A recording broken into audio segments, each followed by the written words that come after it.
Studio beat Patna.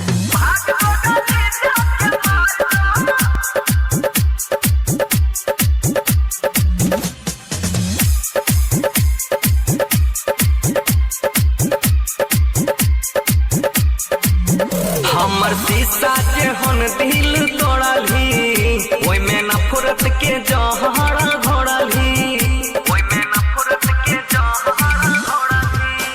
हमर शीशा जे हन दिल तोड़ली ओय में नफरत के जहर घोड़ली धोखे दोसरा के साथ हमरा संगे कइले घाट जाके वो करे ही संग में उड़र जो भाग दो गली जाके मर जो नहर में भाग दो गली जाके मर जो आगे भाग दो गली जाके मर जो नहर में भाग दो गली जाके मर जो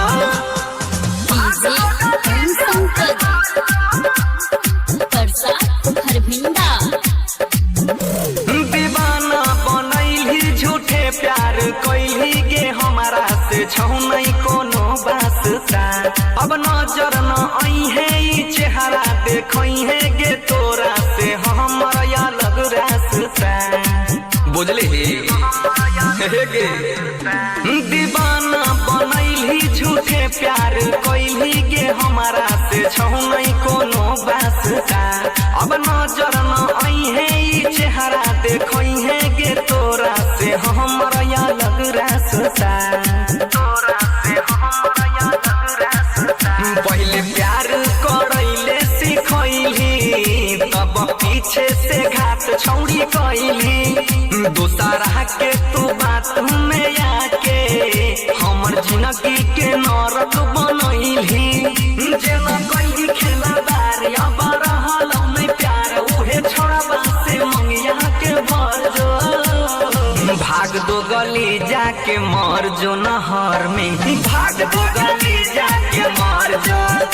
आगे भाग दो गली जाके मर जो नहर में भाग दो गली जाके मर जो